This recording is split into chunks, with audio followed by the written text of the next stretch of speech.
nalingi nasalanga nakokaka te o mabe nakoboya yango nakosala na bomoi nanga yawe limbisanga limbisa yawe limbisanga nasengi koyo na yo.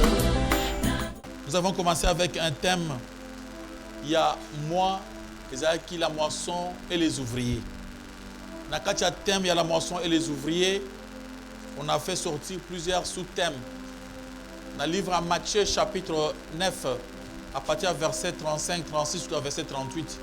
À partir du verset 36, 37, 38, 3 versets. Et dans ces 3 versets, tout ce qui va témoigner belé. Tout le bas qui a le que dans ces livres, au bazo ba que Yesu azaki émis de compassion.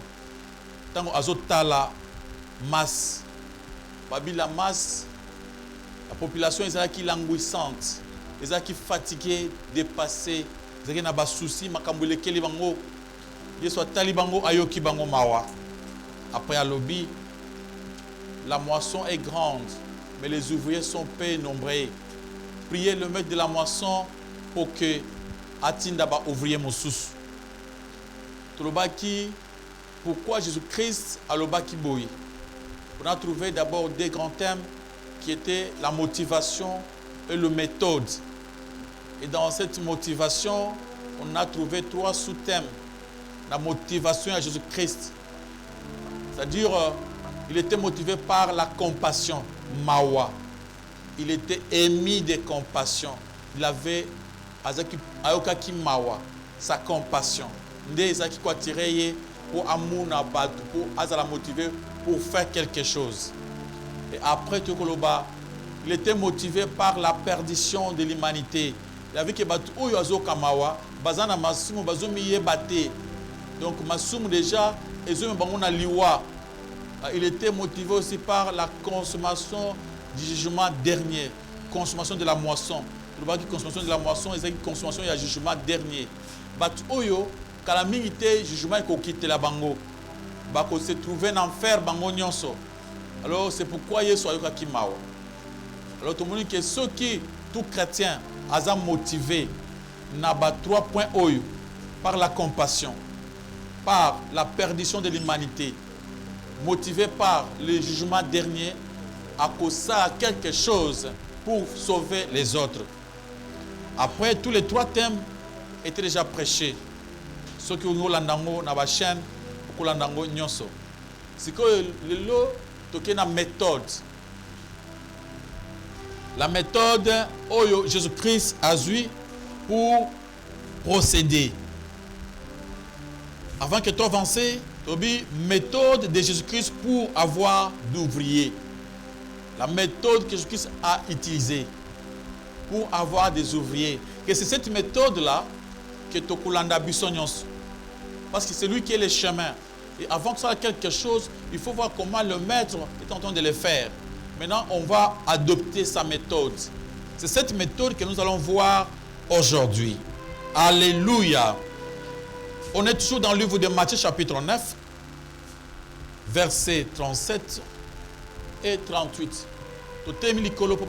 Matthieu 9, versets 37 à 38. Nous lisons au nom de Jésus-Christ. Amen. Alors il dit à ses disciples, la moisson est grande, mais il y a peu d'ouvriers. 38. Prions donc le maître de la moisson d'envoyer des ouvriers dans sa moisson.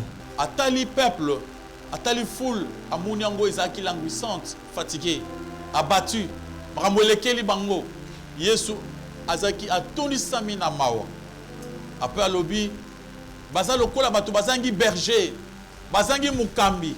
Il a constaté qu'il n'y avait pas de prédicateurs, il n'y avait pas de batailles, ce ne sont pas des bergers, ce sont des leaders. Il n'y avait pas de leaders pour les sauver. Pourtant que des anciens leaders qui étaient là, des scribes et des pharisiens, bazaki ba faux leaders, ba faux enseignants, ba banda côté ba tout pour la perdition. Alors Jésus-Christ a eu kimao. Après non, il faut abandonner qu'est-ce qu'il faut faire. Il a constaté. Atali, alors il dit à ses disciples, la moisson est grande, mais il y a peu d'ouvriers. La première des choses, que la moisson est grande, il y a peu d'ouvriers. Jugement ezali monene, mais basali pour la sauver batu oyo baza muke. Jugement ya nzambe ezoya monene, kasi batu nini bakosala musala pour sauver les gens. Alléluia. Quand on parle de la méthode, on voit la façon, manière d'agir ou de dire, manière de penser. Où ezali na certains principes. Alléluia, alléluia. Manière de conduire sa pensée, de dire, de faire quelque chose, suivant certains principes avec certains ordres. C'est-à-dire le chemin à suivre, le moyen de procéder pour arriver. Comment faire pour arriver à sauver ces gens au bazar languissante et abattis? Comment faire? Il a commencé d'abord par expliquer, montrer, à observer, abandi kotali sa grandeur à likambo pas basali nae. Alléluia. Amen, amen. Jésus, na méthode nae, abandi ko faire comprendre na ba disciples. Abandi ko faire comprendre basali ba disciples. Ba disciples bazaki ba élève. Bazaki ba tumoko bazaka accompagner, banda ko participer té. Banda ko tambo kana Jésus-Christ. Des fois Jésus-Christ a fait un miracle bango bazotala. Azo prêcher bazotala. Azo ko évangéliser bazotala. Parce que alobi na bango moisson likambo jugement eza munene. Alléluia, alléluia. Récolte eza munene. Kasi basali baza muke. Donc, atalisi bango mama na likambo. Alléluia, alléluia. C'est ce qu'il est en train de faire aujourd'hui, ce matin, pour nous montrer la gravité de la chose. Que vraiment, ils ont crucial, ils ont une importance capitale pour que biso, toyeba que basali bazate. La chose que nous devons constater, nous tous, aujourd'hui, à l'époque de Jésus-Christ, il n'y avait pas beaucoup d'ouvriers. C'est le même aujourd'hui. Il n'y a pas d'ouvriers. Basali baza muke. Mais likambo eza munen. Récolte eza munen. Mais basali baza muke. Banani bakoya ko expliquer batu. Batu baye bazonga na conscience. Voilà pour se retrouver na kati ke bazali na kati alisum. Il y a des gens qui ne savent même pas que baza dans le péché. Ils font le péché sans le savoir. Parce qu'il n'y a personne pour leur dire. C'est pourquoi la gravité de la chose, Jésus-Christ a fait voir à ses disciples, Botala, Bomona, Eza grave, Bato Baza et Belé, il n'y a personne pour les aider. Il n'y a personne, il n'y a pas de berger. Bazangi ba berger. Il faut que les gens, Babima, pour aider Bango. Attends ici, Bango, la gravité de l'affaire. C'est pourquoi, mon frère, ma soeur, il faut ôter la gravité de la chose. Amen, amen. Après avoir vu comment Jésus-Christ était émis de compassion, et il était émis de compassion, motivé par la compassion, motivé par la perdition de l'humanité, motivé par la consommation des jugements derniers. Yesu azaki motivé parce qu'il azaki na mawa, azaki motivé parce qu'il y a qui batu bazana via masu, bazana masum, azaki motivé pour abanda komuna ke souka ya jugement. Bato bakota na jugement final, baké en faire. Alors c'est pourquoi Jésus-Christ s'est fait des soucis. Parce que tant qu'on a eu souci, il a montré, parce qu'il a abandonné une méthode, comment procéder pour sauver ces gens. Comment procéder pour que maman wana bozaka na ba voisin, voisine na yo. Comment procéder pour que voisin na yo. Comment procéder pour que l'ami qui travaille chez vous là-bas, qui n'aime pas prier, lui faire voir, Zambalinga faire voir la gravité et panayo. Maintenant, il va t'aider pour que tu aies le moyen pour sauver ces gens-là. Amen. Alléluia. Maintenant, c'est pourquoi il a besoin de toi et moi pour nous faire voir la gravité de l'affaire. C'est grave parce que, Yabi, nous devons savoir qu'il y a un problème, il y a peu d'ouvriers. Mon frère, ma soeur, tu dois comprendre cela. Basali bazate pour na côté à bato. Bande quoi, alléluia. Toyeba que na mukili nzambe na minute oyo batu ya côté à batu vérité bazate. Il y a que toi et moi, nous avons constaté. Ce n'est pas facile. C'est pourquoi aux hommes, les gens vous meurent chaque fois. Parce qu'ils doivent en faire directement. Parce qu'il n'y a personne pour l'air dur. Batu mouton côté, bah, vérité azate. C'est pourquoi quand vous constatez dans la télévision, dans la radio, au côté des réseaux sociaux, vous voyez comment on est en train de prêcher le mensonge. Alors, qui peut sauver ces gens? Amen, amen. Qui peut aider à ce que ces gens puissent s'en sortir? Bateau bazar ko là-bas aveugle, ils ne voient pas. Ils acceptent tout. Alors il faut quelqu'un pour leur dire que ça c'est le mensonge, ça c'est la vérité. C'est pourquoi Jésus a besoin de toi et moi. C'est pourquoi il nous montre la gravité. Dans sa méthode, il commence par nous montrer que c'est grave. Ce n'est pas facile. Eza PTT, bato bazo kufa, bato bazo zinda. Il y a peu d'ouvriers. Basali bazana bangote. So tali bien, bato mingi, basala ba faire na bango, na makamwa nzambe. Basali ba église, lokolo ba ligablo na bango. Basali ba église, lokolo ba business ba faire. Basali ba église pour dominer les gens, pour ensorceler les gens. Ba église à Kindoki. Basali ba église pour la détruire ma famille. Basali ba serviteur de Satan. Basali ba église pour devenir des petits dieux. Ils sont devenus des dieux, ils sont adorés.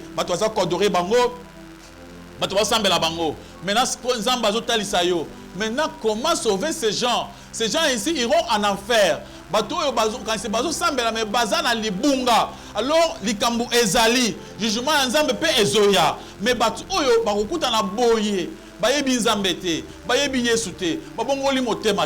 y a des gens, mon frère, dans la situation, dans l'entourage, qui cherchent la délivrance jour et nuit. Ils ne comprennent même pas que la délivrance, c'est la parole de Dieu. Amen, amen. Il fait tout chaque fois pour chercher sa délivrance. La moisson est grande. Il y a peu d'ouvriers. Alléluia, alléluia. Il n'y a même pas de berger. Bato bazo tambola, bango moko, bazo yebate. Il y a d'autres bato sou banda botama na famille na bango batanga Bible bien te. Batanga la paix en te. Ils acceptent seulement comme bato bazo prêcher. Alors bato on ba kobi kandenge nini. Soki o télémité. Amen, amen. Alléluia. Alors monde oyo ezali ukena kati ya perdition. Monde oyo ils ont des problèmes, ils ont vers l'enfer. Alors qui peut aider, qui peut faire accepter l'évangile, la bonne nouvelle dans le peuple oyo bazo kufa, qui peut révéler les misères et les moyens de la compassion, de la puissance de Jésus-Christ. Peut-être c'est vraiment que vous avez la carte de misère, mais il y a moyen, il y a un Jésus-Christ qui a assez sacrifié pour toi. Aujourd'hui, maintenant, on va comprendre pourquoi ils sont en Koulousou. C'est pourquoi les gens cherchent des gens, ils cherchent des hommes sur la terre. Au lieu de chercher Jésus-Christ, ils cherchent des hommes pour être délivrés. Pourtant que la délivrance était faite par Jésus-Christ. Alléluia, alléluia. Qui les mettra en garde contre les faux bergers? Oh, bazali kokoti sabango na kati ya lubulu jour et nuit. Nanya kosala ngo pour atia bango en garde contre les faux bergers. C'est pourquoi la moisson est grande. À l'époque de Jésus-Christ, ces problèmes ont persisté. Et à notre époque aujourd'hui, nous avons les mêmes problèmes. Makambo ezali bndeko. Dikambo ezali, sengeli na biso toyeba comment faire. Le besoin, que la chose importante que vous devez savoir, c'est de comprendre qu'il y a peu nombreux, il n'y a pas beaucoup d'ouvriers. Basali bazamouké. Alors comment faire? L'observation du livre d'Esther chapitre 8 au verset 15. Mon ami peut avoir ces versets pour nous lire, pour voir que Jésus-Christ a ici toujours mon Esdras, a contemplé misère, a mon likamboisa monen. C'est que il faut avoir décision. Vous avez trouvé Esdras chapitre 8 verset 15. Alléluia, alléluia.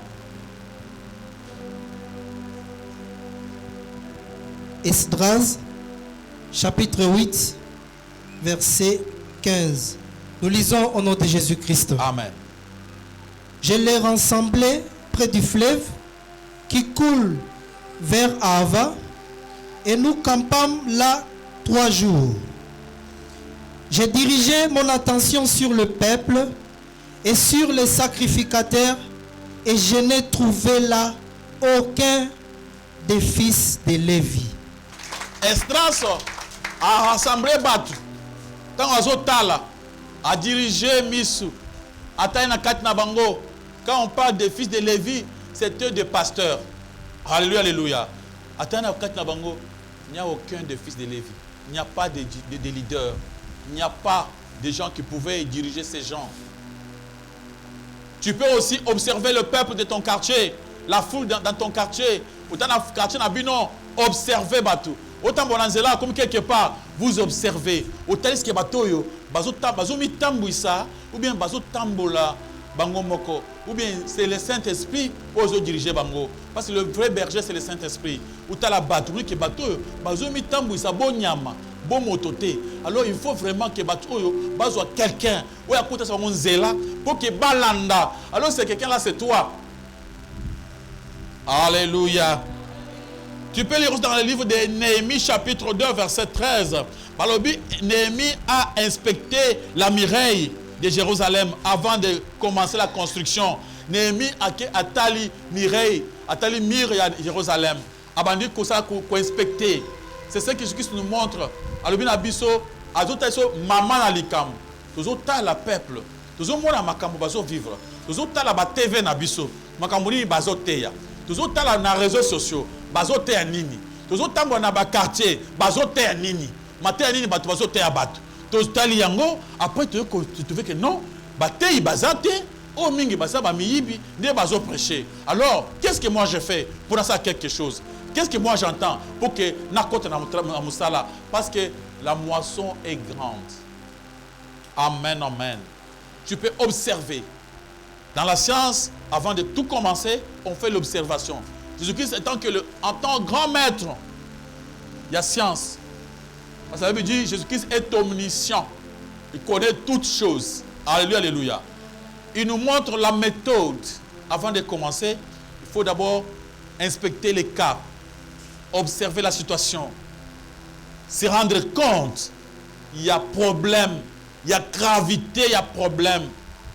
Voir que c'est vraiment crucial qu'on puisse s'engager. Maintenant, la deuxième méthode, c'est quoi? Acclamer pour la gloire de notre Dieu. Deuxième étape de Jésus-Christ, après avoir fait l'observation, il dit maintenant, priez donc le maître de la moisson d'envoyer des ouvriers dans sa moisson. Il nous montre que quand nous observons les choses, nous n'allons pas commencer par le faire. Quand tu vois la gravité de la chose, tu as constaté que vraiment, ce n'est pas facile, les gens meurent.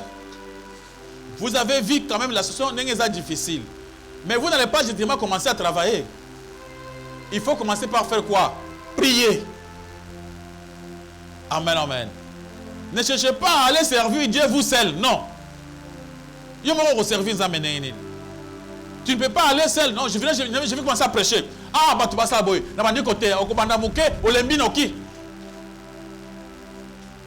Avant de commencer, les maîtres à lobby, il faut d'abord prier. C'est la méthode à suivre. Vous inspectez les cas. Vous voyez un ami qui souffre, qui est dans le besoin, au moins il faut les sauver. Maintenant, avant de commencer pour sauver l'ami, il faut commencer par aller auprès de Dieu. Allez d'abord chercher Dieu. Allez vous mettre en contact avec lui. Cherchez à être en bon terme avec l'Éternel. Amen, amen. Vous voir d'abord vous. Cherchez d'abord que l'on moi paille. Ils ont allé sur nayo. Pour yo bon c'est na papa. OK pas papa. Papa likambo eza monene na muni yango bato bazo kufa nga na yebi yo lengi bango ba kufa te naza na pusa bango pe babika. C'est pourquoi na ye pa na yo ko senga bato babika. Papa naza prêt na miti na disposition na yo s'il y a moyen que otinda pengai je suis prêt pour na sala. Tu ne peux pas demander à Dieu atina bato mususu yo moko zo boya. Il faut que nzamba atina liboso yo. Amen, amen. Alléluia. Maintenant la maman nzambe bakota ka bikota kotate. Tu as constaté, tu as vu. Tu as compris. Oui, ce n'est pas facile. C'est compliqué. Mais non, il faut faire quelque chose. Alors, avant de le faire, il faut d'abord aller auprès de Dieu. Amen, amen. Commencez par aller auprès du Père. Père Naé, priez. Jésus-Christ était venu dans ce monde. Il a pris le temps de prêcher, d'évangéliser. À Silisi. Tant azo matapwa kende. Avant à kende, azo ba disciple naé. Albi na bango.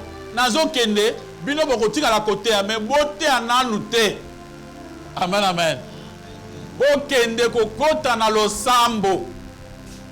Bozala na chambre haute. Bosambela ti mukolo molimo santo ekoya. Ekoyebisa bino makambo na tei bino. Amen, amen. Alors, tant que sima Yesu auti kokende lola, bateyaki lisusu te. Mamba mateya batikaki nanu. Bakoti na losambo. Ils ont commencé à prier. Ils ont commencé à prier, à chercher la face de Dieu. Amen, amen.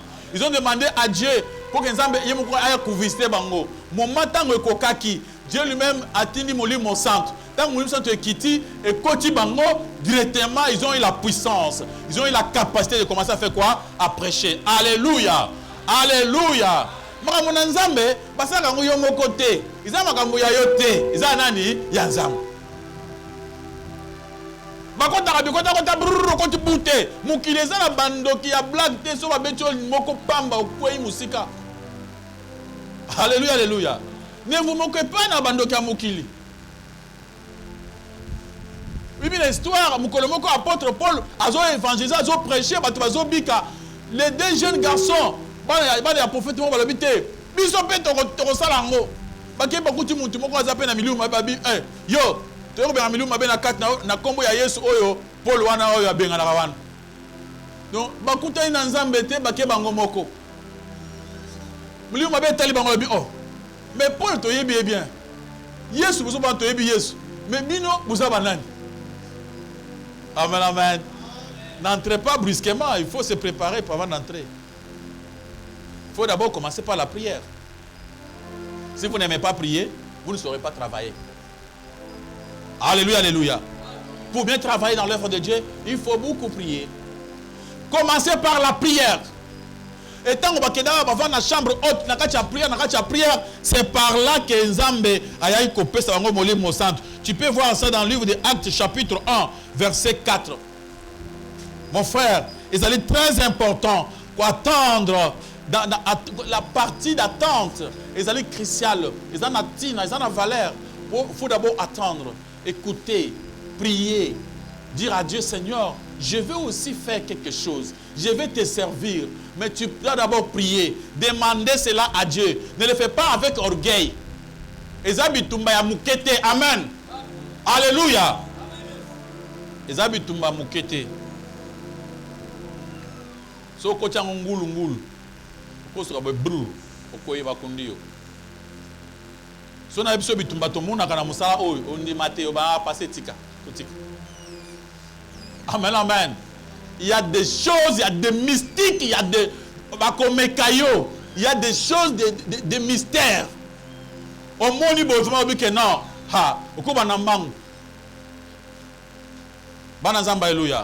C'est pourquoi il faut d'abord commencer par la prière. Et quand vous priez, le maître de la mention au sambeli, maintenant c'est quand au sambela, vous priez avec l'idée que bachayo, au sambé, c'est grave. Je vais dire que otina tangai. Tanga kende. Pambate, la situation est difficile. On peut lire le verset de 1 Timothée chapitre 2. 1 Timothée chapitre 2. Commencez par verset 1. 1 Timothée chapitre 2, verset 1. Nous lisons au nom de Jésus-Christ. J'exhorte donc, avant toute chose, à faire des prières, des supplications, des requêtes, des actions de grâce pour tous les hommes. Amen. Quand tu veux que les gens puissent changer, tu veux que il faut commencer par la prière. On nous exhorte à prier pour tout le monde. Il faut commencer par la prière. Si tu veux servir Dieu, tu veux t'engager, commencer par la prière. Va auprès de Dieu, demande-lui de t'aider. Bien-aimé, alléluia. Nous pouvons commencer par là, par la prière. Nous allons tous prier. Seigneur, nous voulons te servir. Nous avons besoin de ta main. Aide-nous, Seigneur Dieu. À ce moment-là, Dieu il fera quelque chose. Si vous avez le but, va à ta lion, à Telimboy, à Okima. Banazamba, alléluia. Amen. Mais ce que yomoko, vous allez quitter que soit Okimimbang. Alléluia, alléluia. Vous allez quitter Pamba, vous allez quitter Pamba, vous allez quitter Pamba, vous allez quitter Banazamba, alléluia. Commençons par la prière. Nous devons d'abord commencer par prier, et tout un chacun de nous va prier pour que Nzamba tindaye. Tu pries, il ne faut pas prier avec l'hypocrisie. Nzamba tinda bamute, Nzamba tinda nanu yo, batu susute. Amen, amen. Nzamba tinda batute, Nzamba tinda ngai. Tu dois prier pour ça. Seigneur, vous avez pour ça dans la salle. Je suis dispo. S'il faut qu'il y ait un kende, de belangai. S'il faut qu'il y ait pensé à quelque chose, parle-moi. Je suis prêt. Je suis prêt. Il va te parler. Parce qu'il aime des gens qui travaillent pour lui. Il en a besoin. Il cherche des ouvriers. Et tant que directement, Dieu va te choisir. Il peut faire non. Tu peux commencer à aider. Il te donne la force, la capacité. Il te donne le moyen de le faire. Amen, amen. Maboko, makas par le coup, mon encolé sous Massia.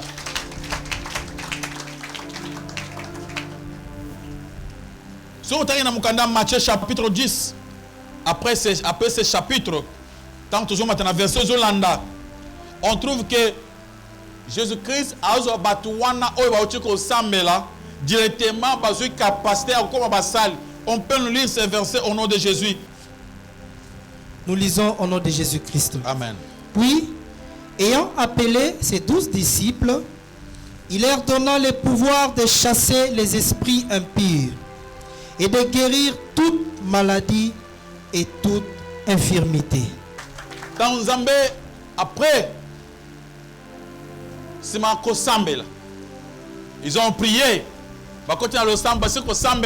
Matthieu, deuxième chapitre, chapitre Moussou Landiang. Abisima lo sambo wana. Tant on va se sambe là, Zamba yeso bengi bang. Allez maintenant venez. Maintenant c'est vous les ouvriers. Alléluia. Skoyo atiki bang pambate puis ayant appelé ces 12 disciples, il leur donna le pouvoir de chasser des esprits impurs, de guérir toutes les maladies et toute infirmité. Alors vraiment, maintenant c'est vous. Ce n'est pas encore moi, Jésus-Christ, qui va commencer à tout faire. Maintenant, on va travailler ensemble. On est co-ouvriers avec Christ. Amen, amen. Tu dis que nous avons travaillé le monde à Yesu pour la Batubabika. Alléluia. Parce que le binope, bokende sikoyo. Vous allez commencer à travailler avec moi. Allez, Jésus-Christ, ma disciple, commis, ouvrier. Baza susu ba étudiante ba komi ko sala. Amen, amen. Balungwe sko bazaki na stage tamla na Jésus Christ. Sko ba komi mire, ba komi capable d'affronter aussi, d'aller aussi et de prêcher. Et ba komi sont capables d'aller aussi prier pour les malades. Ba komi sont capables de donner la guérison. Zambé a perçu au pouvoir. Amen, amen. Il a commencé d'abord par démontrer la situation. L'observation de la situation est difficile. Donc, il y a une conscience, une motivation. Alors, il y a grave, maintenant prier. N'allez pas directement commencer à travailler. Ils ont commencé à prier. Et après la prière, directement, Dieu les a choisis. Amen, amen. Vous veut dire que Nzamba Ponayo, après ce Marocain qui a le miracle, après ce Marocain qui a la Kobi qui s'appelle Ponaye, prie. Demande à Dieu de le faire à travers toi. Amen, amen. Tout un chacun de nous a un devoir, Yakobi qui s'abattu. Ce que tu as mis, oh Yesu azaki nango, omuni comment batu bazo zinda. Na biloko mabe, na maté à mabe. Au comprendre que tu peux aussi faire quelque chose. Il faut t'aimer pour faire quelque chose, pour sauver. Il te faut aussi parler. Amen, amen. Il te faut aussi défendre la parole de Dieu. Et après la prière, Dieu te donnera la force, la capacité, parce que tu veux faire. Amen, amen. Si tu veux servir Dieu, il va te donner les moyens, la capacité, le surnaturel. Il donne le pouvoir pour son service. On peut se coquille. Acclamons pour la gloire de notre Dieu et de notre roi. Maintenant, mon frère, la prière seulement ne suffit pas. Après la prière, nous devons maintenant nous engager. Ce n'est pas, on ne reste pas à la maison en train de prier seulement pour tous les jours pour les gens. Mais il faut aussi agir. S'approcher de ces gens-là pour leur parler de Christ. Mais commencer d'abord par la prière. Dans la méthode de Jésus-Christ, on a vu d'abord l'observation. Il a observé la situation. À mon avis, comment c'est difficile. Et après son observation, Jésus-Christ a fait le constat. D'abord, la prière. Il faut prier. Aller auprès de Dieu pour leur montrer la situation. Lui demander de vous envoyer. Et après, c'était maintenant la décision de Dieu.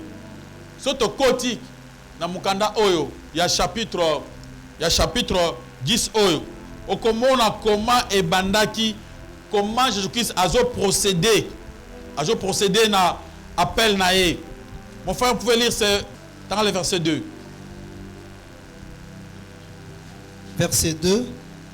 Voici les noms des 12 apôtres. Les premiers, Simon appelé Pierre, et André, son frère, Jacques, fils de Zébédée, et Jean, son frère. Maboko makaspa lukumuna kole sumasia. Tokomona sikoyo, là on voit l'identité. Ce matin on va y prendre en Zambé. Il y a trois choses que nous devons apprendre après.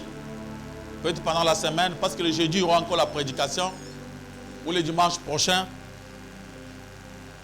Il y a d'abord l'initiation des disciples. Jésus-Christ a eu le temps, il a co-initié les disciples dans le surnaturel. Azu Bango a initié Bango. Je vous donne le pouvoir. Puis ayant appelé 12, Abi leur donnant le pouvoir. Donner le pouvoir, c'est initier quelqu'un. Amen, amen. Alléluia, alléluia. Makambu tozo sali nzambe, iza makambu ya banguya. Bana nzambe, alléluia. Bana nzambe, alléluia. Bande kuna kati na Yesu, alléluia. Makambu ya nzambe, iza makambu ya banguya. Ba mystique, ba mystère. Iza makambu ya pamba beauté. Bana nzambe, alléluia. Il faut avoir des forces surnaturelles d'en haut pour tenir ferme. Parce que dans ce monde ici, le diable ne blague pas. Le diable, il tue, il déchire. Amen, amen. Il ne blague pas. Tu veux servir Dieu, c'est-à-dire c'est un engagement. Pour vous engager, vous demandez d'abord à Dieu et Dieu va vous initier. Et ça, il donne le pouvoir. On va vous donner des capacités surnaturelles. Amen, amen. Des capacités ok, et ça surnaturelles. Ok, mouton moukila na kindo kamekimboum. A kitou abandimbam. Alléluia, alléluia. Ce n'est pas comme ça. On a des fois, tous prêcher l'évangile, tous va dire n'importe quoi, les bossois batolobi, vérité, tous font la monoko. Et ça pas mbaté. Son zambazan a ôté. Ou là la poritongo éternité. Amen, amen. Okangami panzi. Respiration ekei. Ebele bakundi bango na makambo na nzambe. C'est quoi avant de faire, il faut d'abord demander à Dieu. Vous voulez travailler? Vous voulez servir Dieu? Dieu a besoin des ouvriers. Oui. Va d'abord auprès de Dieu. Ouvre-toi. Ouvre-toi devant Dieu. C'est pour là que Yonanzambe beau tangola bien. Abi, Jésus va t'initier. D'abord, il te donne d'abord la possibilité de dominer les démons. Amen, amen. Il te donne le pouvoir de marcher sur les scorpions. On y a timbasu et sauter les pronoms. Pouf! Kangi emoko. Amen, amen. Alléluia. Batindi flèche. Écoute les bangs. Et ils ont côté où timbang. Eh! Obeti masse ces ongles bisomoko. Alléluia. Donc ce sont des surnaturels de pouvoir d'en haut. Donc il s'agit de miracle. Ce sont des mystères. Amen, amen. Il y a des mysticismes, il y a Marcas Bondoki. Alléluia, alléluia. Amen, amen. suka ya bondoki eza na makambo ya nzambe so lingo salango esengeli nzambe achona bondoki na ye. Alléluia, alléluia. Nzambe alambi abi otani so yesu ninga zoloba alobi abengi bango apesi bango pouvoir makoki ya kindoki. Amen, amen. Allez, bino bozaba n'importe qui te bokonyata satan okina mbango bobenga ba démon puissance. Tous les sorciers à famille tremblent devant toi. Alléluia, alléluia. So quand na quartier batu biloko ba bongisa ya kindoki yo komona yo te kokuka yo te parce que toi tu n'es pas n'importe qui. Toi il donne le pouvoir. So il va passer mon tout pouvoir. Et ça c'est-à-dire makoki moko surnaturel. Il faut dominer sur les autres. Amen, amen. Et tu vas se demander à Dieu appeso makoki wana. C'est Dieu lui-même qui le fait. Amen, amen. C'est Jésus-Christ lui-même qui avait fait. Puis, ayant appelé les 12 disciples, leur donna le pouvoir. L'initiation. Alléluia. Tu dois prier Dieu. Dieu va te donner le pouvoir. Et ceux qui pouvoir ensemble côté lio directement au komuna makamundenge mususu. Alléluia. Avant que Nzambe a investi dans pasteur, je ne comprenais pas la Bible. Dans la Bible, avec koko ya ba confusion. Je ne comprenais plus rien. Mais depuis que la main de Dieu était descendue sur moi, façon les mêmes versets que j'avais chaque jour. La commission a posé, pasteur n'a pas question. Il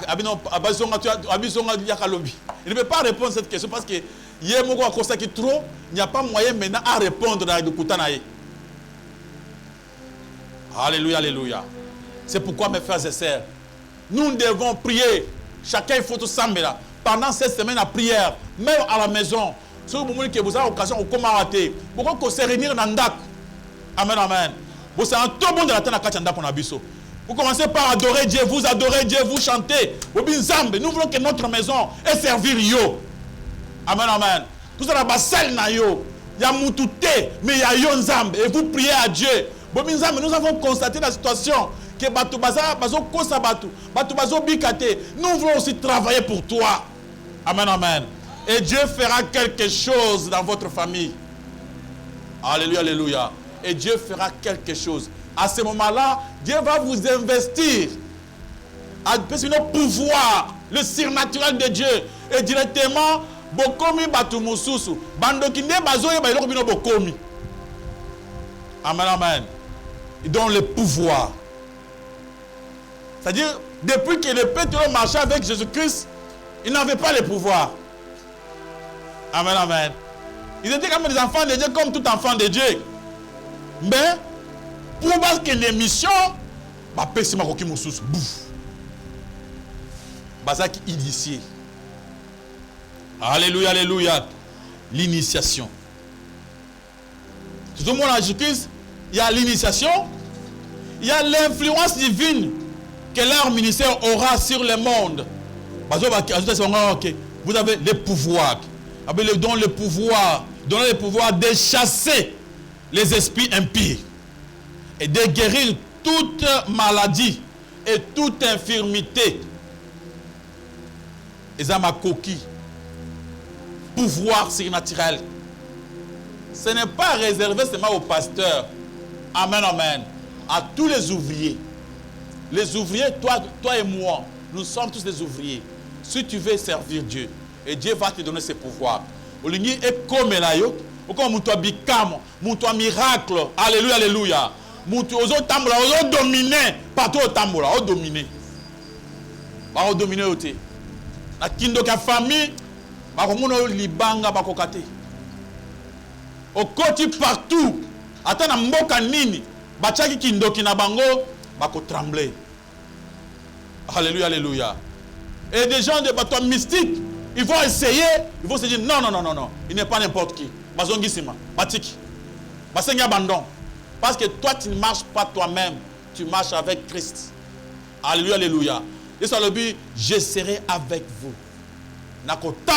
Partout. Prends cette décision. Amen, amen. Et entre le but, on aura le temps de voir l'initiation des disciples. On le fera tout un chapitre sur l'initiation. Donner le pouvoir. Abi, leur donnant le pouvoir, on aura le temps d'expliquer ça. On prend tout un chapitre pour ça. On prend tout un thème. Je dois poser ça à Koyoka. Parce que c'est toi qui vas commencer à faire demain. Amen, amen. Je dois poser ça à Koyoka. Parce que c'est toi que Dieu veut commencer à se servir avec. Mon souci, c'est que toi, que tu sois initié par l'Éternel lui-même, que tu comprennes pourquoi il t'a créé et ta raison d'être sur la terre, et que tu fasses quelque chose, que beaucoup de gens soient sauvés à travers toi. Alléluia, alléluia. Après, il y aura l'influence divine que le ministère aura sur le monde. Il y aura une influence. Quand tu vas commencer à servir l'Éternel, influence et causala. Maman, il faut bouger. Alléluia, alléluia. Et des gens seront sauvés. Et ma compagne se koya au kolongango. Yo quand est-ce que ote muntu azana église na bango ya bandoki ote abima, bango batika opamba. Bala ndo ba ko mabangas. On se va au CP là. Amen, amen. Et après ça aussi, il y a l'identité. On verra aussi ces trois thèmes. L'initiation, l'influence et l'identité. Bazo benga moko moko.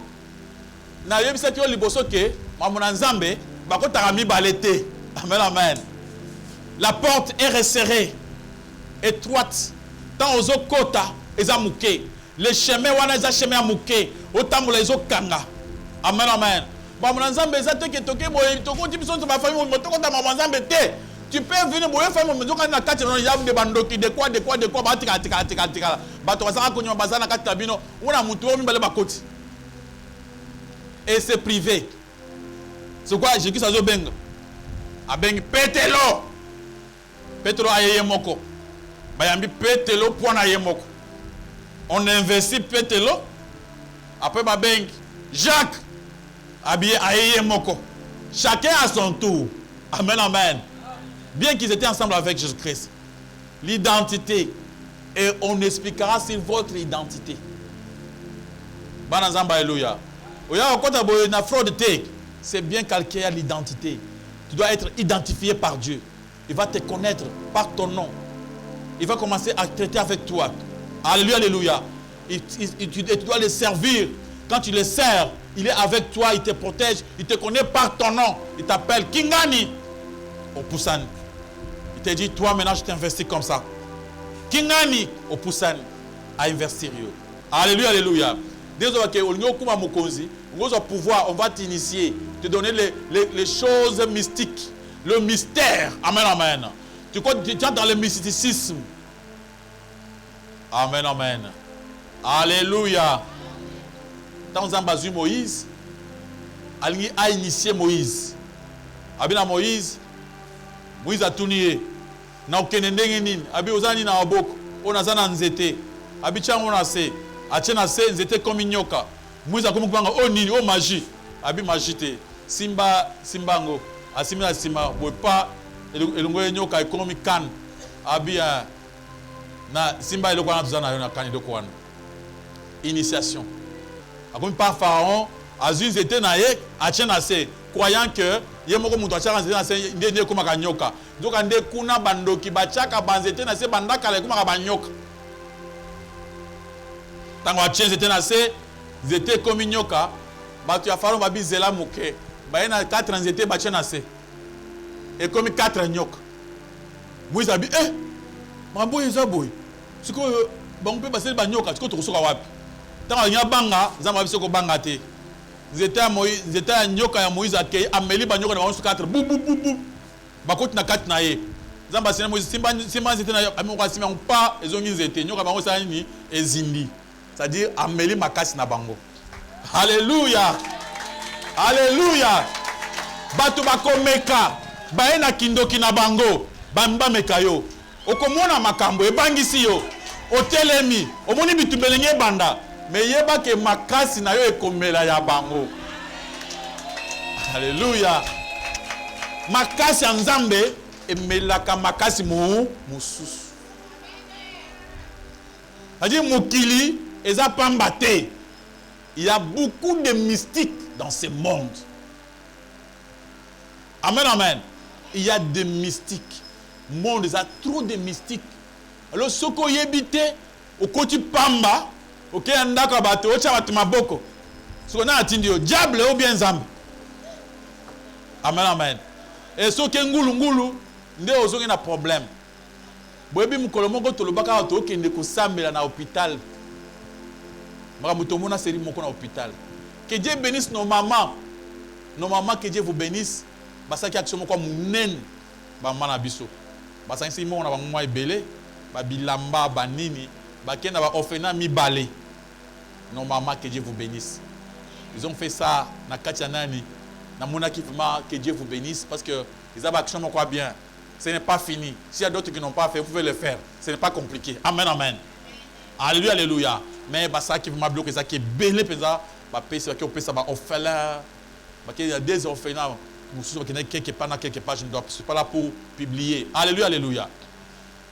Il y a un autre qui est dans l'hôpital. Dans l'église des Obanda. Autre qui est dans l'hôpital. Comment dans l'hôpital, tu es bondé là. Tu sais que bondé là, tu es dans la salle moko. Docteur moko ayebo bengi non, na za apusa moko na salle ngazali. Zo kande alinga mekabiso. Alinga sa biso ba exercice. Tant to zo poto ko na porte ya salle wana na taille liboso na muni lokola ba milimo ezo pekisa ngai. Yo komeka wati yo komeka ngabite. So na biso to ke awa na muni boye ba tuso okima. Lokola ngaza na Nzambe, yo yakaka ko simba ngana nzoto na kweya. Ngazo ya mulimo lesera ngazo ya kaka na ko na leki yango.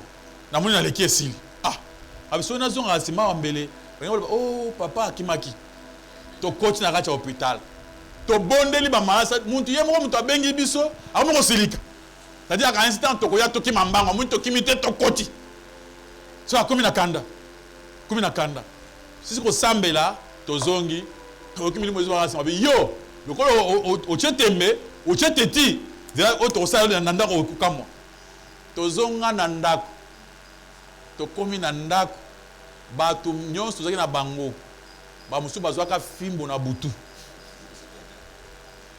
po yeba ke mama Nzambe eza mama mystique to komi na 0 heure bitumba moko eyandaka biso ba frère musu bazali awa bayaka bakima bandako na butu omoni frère akini ndako na 2 heures du matin ke ne bango akima démon akomi na porte église boum to fungule kota bi papa basa ba combien ote ba bisa ba zo ko bumayo ngabite za tranquille basa elo kote ba o ya ko to mbangu ça dit ba mona mystique soki okene ba mona ndenga mukili okomona elo kote mais soki ba ndenga bonzambe okomona comment satan linga bato nzambe te. Alléluia, alléluia. Alors que ça yo mon côté il faut prier. Ne le fais pas pour ta gloire mais pour Dieu. Maboko makasi pa le komona kole sumasi. C'est pourquoi on a dit il reste encore 3 choses à montrer aux enfants de Dieu. L'initiation, ça se passe comment? On doit avoir le temps d'expliquer sur l'initiation. Jésus-Christ. Et on ira aussi là pour expliquer l'influence du ministère sur le monde. Et aussi, on expliquera aussi aux enfants de Dieu comment Dieu est en train de faire. Le 3e point, c'était l'identité. L'identité. Comment Dieu a besoin de vous identifier Yomoko par ton nom pour le servir. Maboko makas pan le commandant collé ce merci. Bien-aimé, passez à ma question parce que Kalamingité, c'est toi qui vas commencer à servir Dieu. Pose des questions que tu veux. N'ayez pas peur. Vos questions, ezaliku sunga musalanzami makas. Vos questions que vous posez, ça fait du bien à l'œuvre. Vous participez à l'œuvre de Dieu. Merci, pasteur, pour la question. Amen. Question dans Zaboy. Ndengo o talisi biso na Bible, Jésus tango atindi ba disciple a prié pour na bango, abina pesimno pouvoir pour kende ko sala musala nzambe.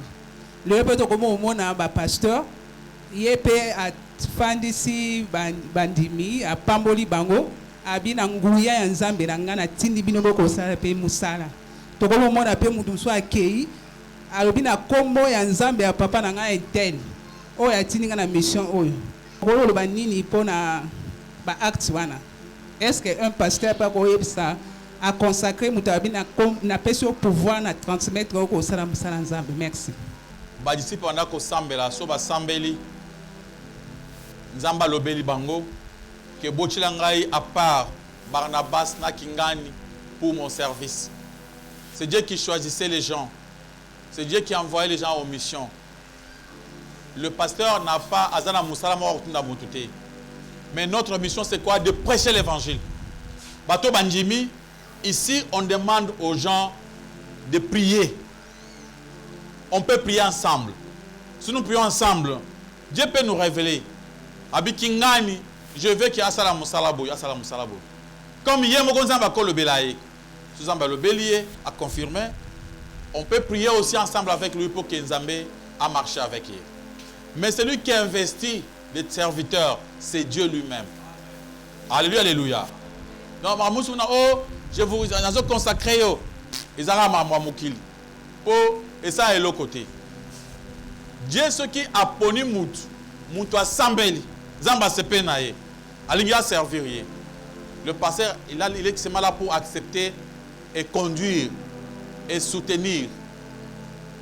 Mais ceux qui, par exemple, n'ont poser question, que tout le monde va rire à boy, tout sambeli ensemble, Zamba sali miracle na kat na yo, a peso bivia bikamo.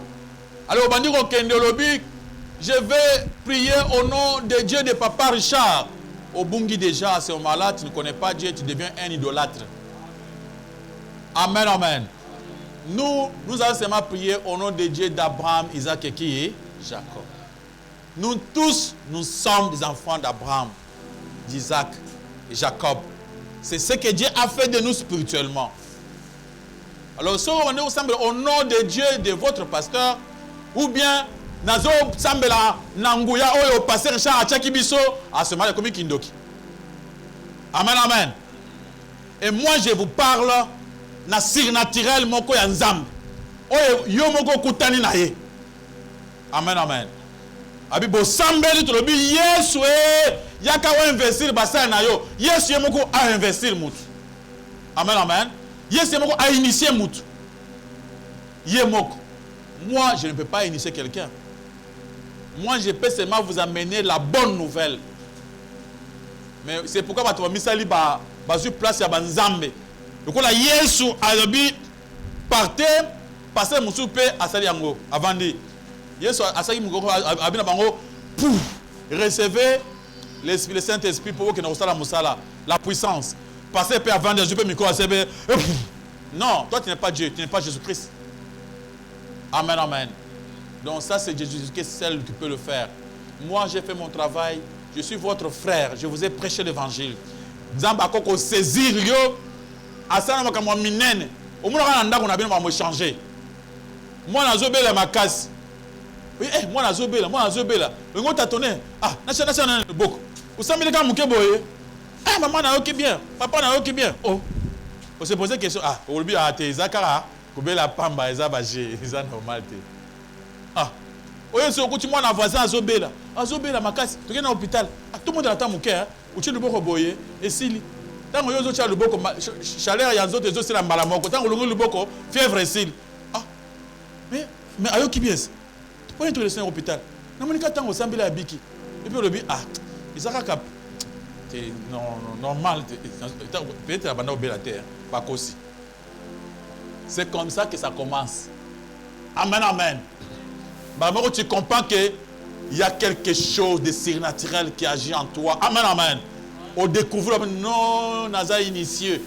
Nguya nzambe zana kati nanga, il faut musala nzambe kene liboso. Amen, amen. Alors tu viens, papa, pasteur Charles, j'étais na kati à prière. Nous avons prié là-bas, Dieu a fait ceci, Dieu a fait ceci. Oh, Zamba peut sur grâce, il y a guérison. Quand on a un groupe, c'est le groupe de la intercession. Si quelqu'un est malade, toquez ensemble. Alors vous priez, on est avec toi, na kacha prière, bah tu vas au bic. C'est comme ça. Parce que chaque alléluia, alléluia. Oh, tout le monde a dit, papa, tchanganguya wana, tchanganguya, akocha wapi. Ya ozango wapi. Est-ce que n'est comme il y a yebi? Encore une question. Merci pasteur pour la parole.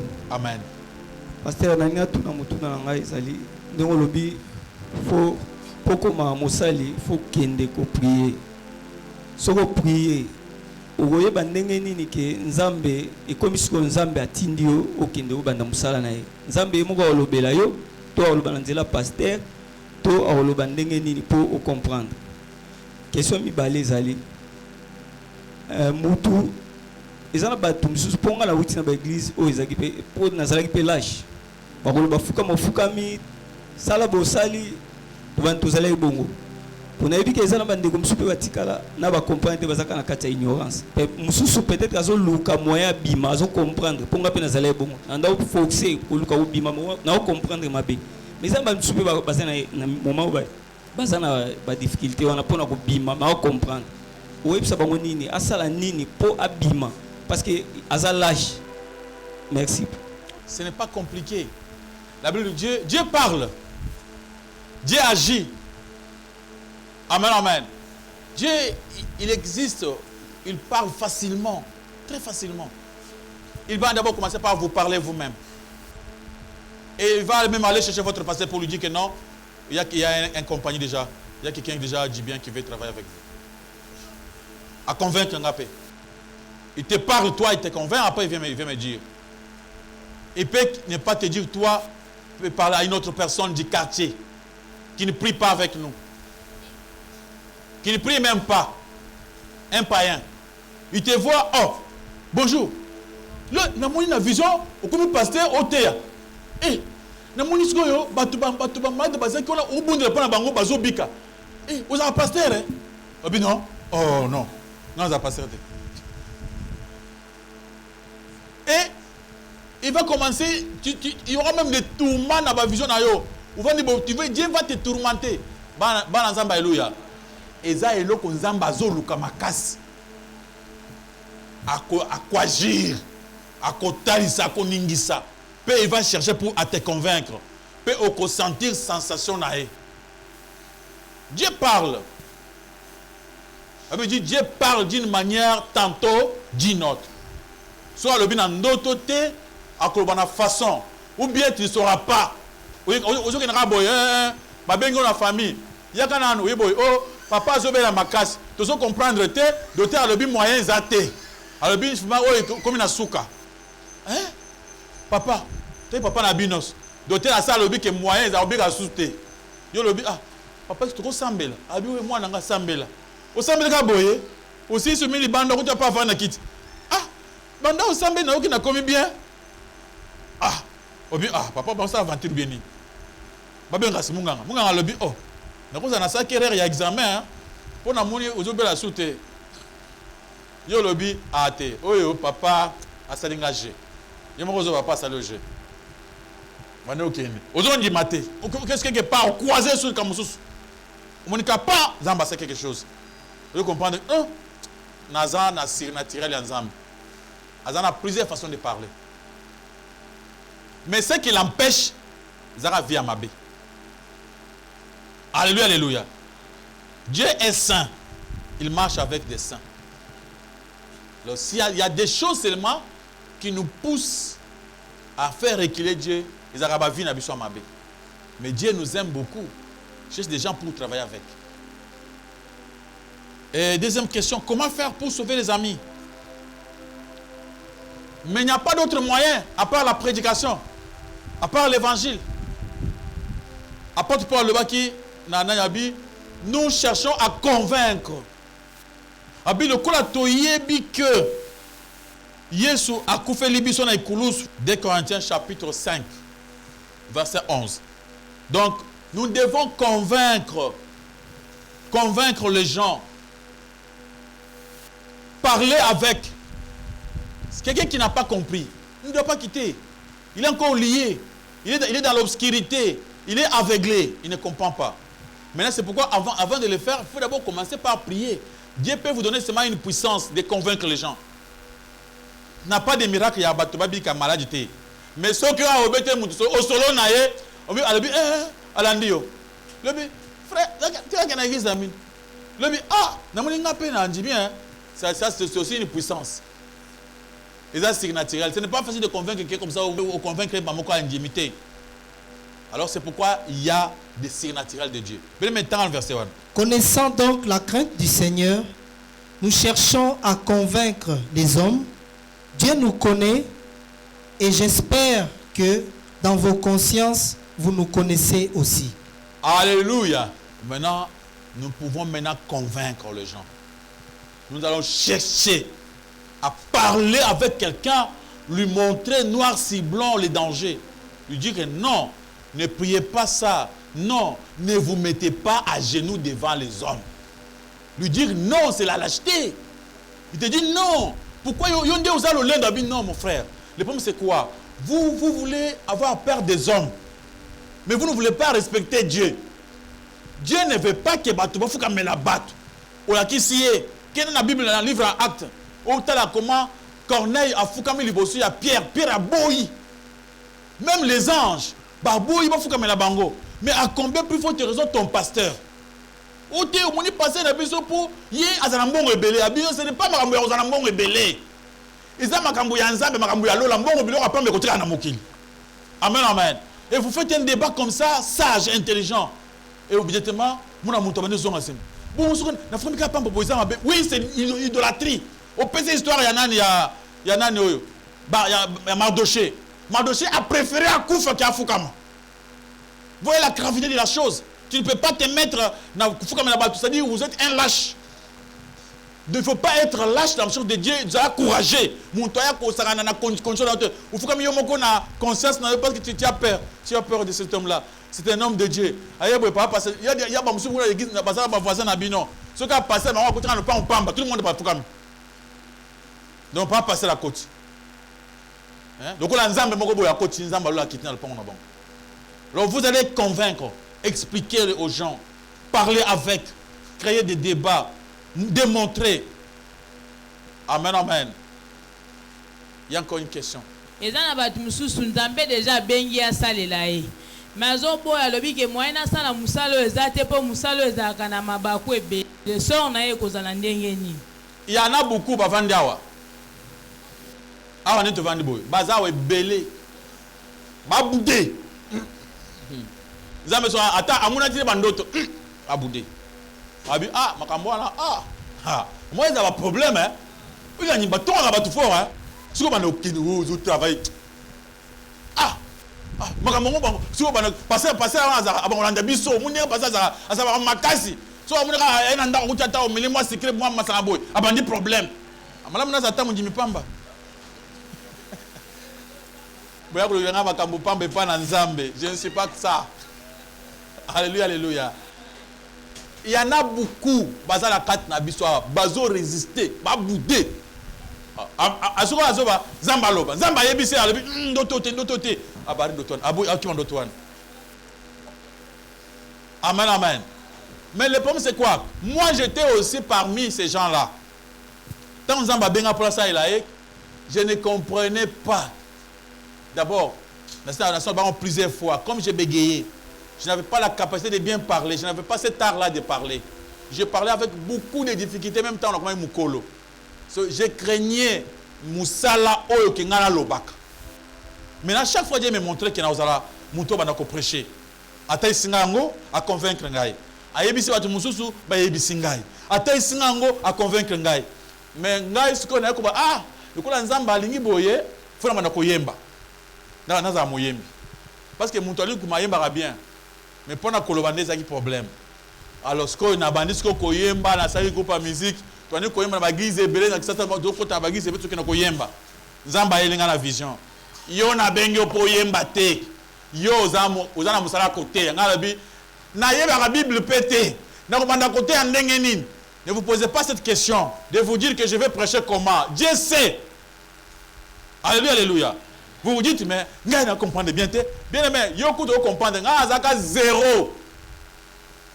Zéro pesé à zéro.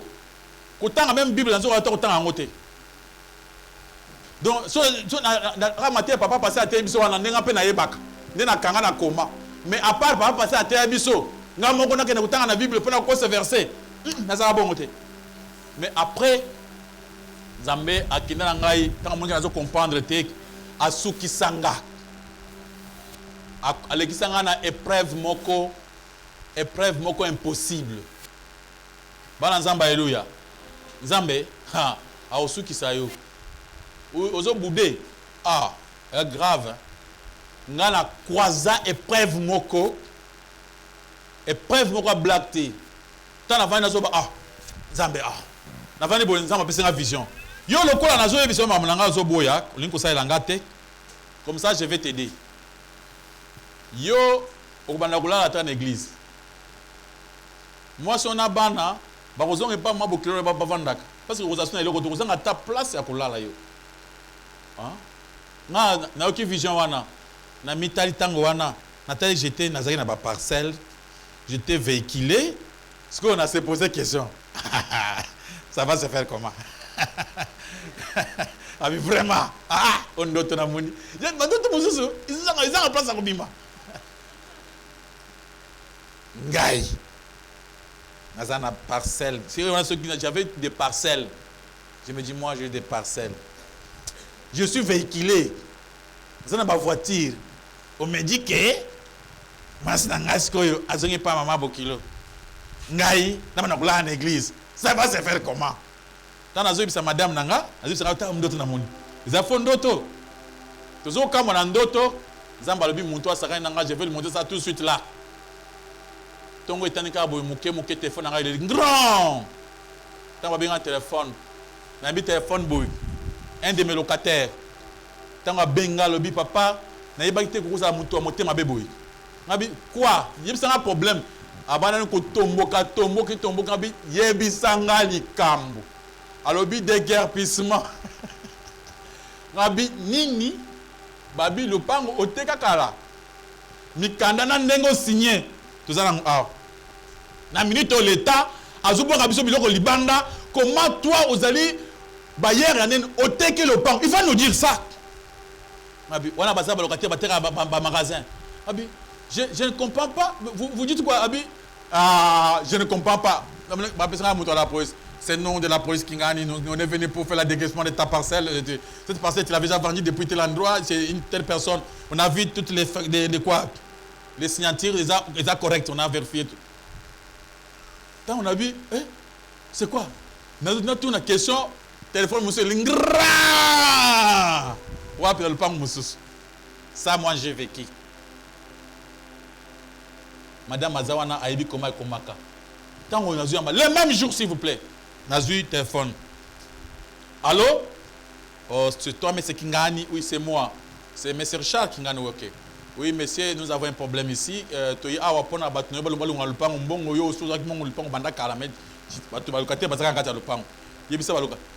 quoi? Vous avez un locataire. Non, papa, Bazali, déjà, mais yo, vous allez avoir garantie. Si on peut se faire quantité, on va te porter plainte.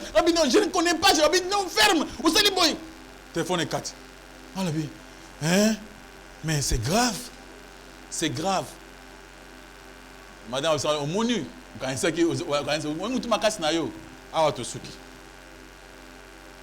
me disais, je ne comprenais pas. Yo, le bras, on comprenait, on comprendre. Ezali.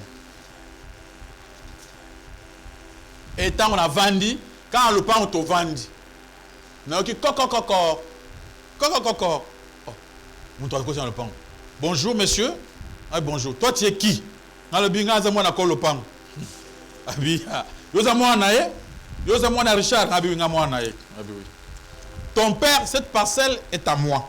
Moi je travaille avec sa carte na ye. Je travaille à la présidence. Abi tu travailles à la présidence? Oui. Cette parcelle est mienne. Mais je ne comprends pas comment ton père, il a acheté chez qui? Il a enterré le pain au langage. Papa, c'est votre parcelle? Oui. Attends, on doit appeler les messieurs qui avaient vendu à mon papa. Donc, ma couleur, tremblement. Je vais appeler les papas là qui avaient vendu à mon papa. Appelle-lui. Na ben papa qui gagne. Allô? Oui, allô. Mais je suis ici na moni ba depuis ah monsieur Richard, je comprends te. Moi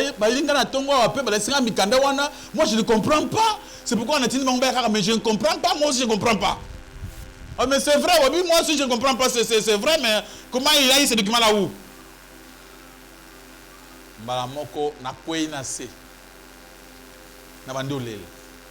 J'ai compris qu'avec Dieu, aux Ariens, amen, amen, on comprend qu'avec Dieu, aux Ariens, et s'il a été, quand quelqu'un parle sous na douanga kaka wana na monika batolanga ba ngama aparisha nini kuna voisin kingani aboto di place wana bando tonga ndako ah na ki wana kuti ba voisin ba terminer oh voisin abi toi cette parcelle tu ne la construis pas moi je vais la construire ah, mais maman va m'accuser tu comprends va m'accuser mais je vais que no funda abi la vie on ne blague pas avec Dieu. Maintenant, des places na koya na se na senga nzambe na tubela nyos na bomba la motema na tubela mbala moko na obi bomba si nzamba zotalo lisu au finir na ko akozwa yo.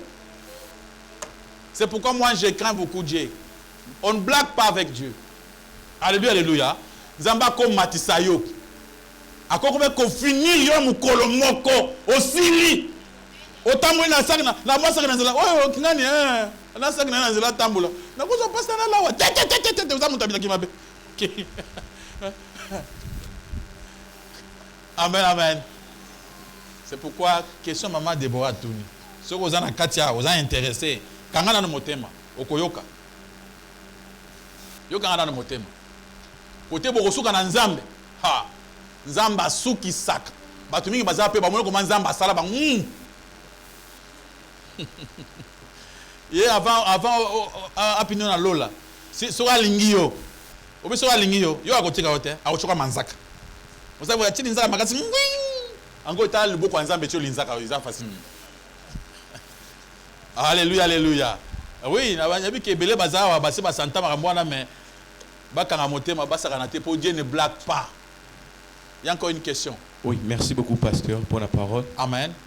Question que a posée, maman Déborah posé en mais on posé en autrement l'issue. OK. Pasteur, ceux qui n'ont mokili awa, ceux qui mutazana danger ou assister te loi ya mokili et condamna ka mutu ou assister quitter.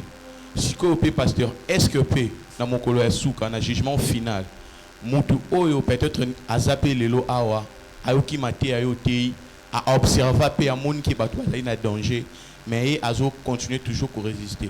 Est-ce que le jugement final nous a à tenir et prendre compte dans ma cambouana? Et puis deuxième question nangai ezali pasteur tout le monde a bande ko belé bisopé de fois tous à kana lolenge nini mutako yiko za la puissant côté ya ko bonde na vie de prière ou bien appeli sango le sous peut-être kufaki azongele sous force wana ya prière et longo na nzambe. Merci beaucoup pasteur. Soki muntu ayebi vérité aboyi koloba amen amen yé déjà a eu problème. Si tu connais quelque chose du bien tu vois que au courant ezali awa ceux qui bana voisin baleki bakoko simba courant mais ebomba mina sa mabele yo tant oleki place wana oke ningisi na sa mbele okei obiki alors otiki bongo oke na ndako oza assassin bato bakokufa wana makina bango za na mutu na yo et alobi angote mutu wana a eu problème na nzambe. Donc quand tu connais la vérité oza obligé au sale. Donc tant ozo vanda kimia ozo mona bato bazo kufa ozo sala l'autre côté nzambe akosengo makila bato wana. C'est pourquoi moi je vous dis que quand moi je prie jour et nuit pour prêcher, je ne prêche pas seulement pour que bato babika kaka. Bato baza la convaincu que tant à côté l'enfer, aza sûr que non, yemoko muntu aboyaki. Amen amen. À ce moment-là, moi nzamba lobi yo solo baki était problème na ye. Alors c'est pourquoi nous devons tout faire pour essayer. Mais pour que ça montre pour toi tu fais tout pour que on convaincre. Et ceux qui m'ont boy, là c'est son problème. Alors ils allaient même na loi mokili. Bazo partir loi wana nde basala mokili ke ceux qui ont moni na danger ou assisté été, ils allaient faire crime, ils appellent mabé. Non assistance en personne comment? En danger. C'est ce qui se passe aujourd'hui. Ceux qui ont sambe là, eux ils m'ont ramazan malam. On a qu'on a bino muninga yakana mafuta. Yakana mafuta. Oyebi ça a été. Ovoyi makam. Donc yo a aucun enfer, yo pe o nzamba kolanda yo. Yo o tunike na faire na makasi. Pour oyebi ça qui était mafuta zamabe. Pour oyebi ça qui était kafuka na batute. Photo mi konso pasteur, ache photo afukami. Yo zo ba de kambote. Oyebi na kota mama batute. Ko bo kota mama batute zamba so kota mama na yo.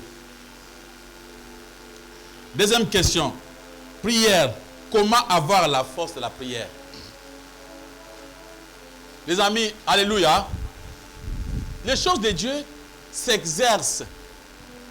On s'efforce. On lutte. Ils en ont goût côté boye, ou ka goût moko boye pour le samboté. Donc il faut faire un effort. Là veut dire efforcez-vous. Exercez-vous. Tu vas commencer par faire des exercices. Tu restes quelque part. Une fois tu es seul, tu veux prier. Tu dis, je vais prier aujourd'hui, je peux prier au moins 10 minutes. Tu essayes. Tu mets ta montre. Tu pries, tu regardes, j'ai fait combien? 15 minutes. Ah, dans ma classe, j'avais dit, il n'a pas dit 10 minutes, mais il y a 15. L'homme, je vais faire au moins 30 minutes. Au Bundi, au Bundi. Au Bundi, au Lembi, il a 20 minutes. Je te montre, il n'est pas encore 20 minutes. On a forcé 4. On doit s'exercer. Tu pries comme un goût, comme un comique au semble, comme un avancé. Donc, il faut s'exercer à la piété. Il faut faire un effort pour y arriver. Amen, amen.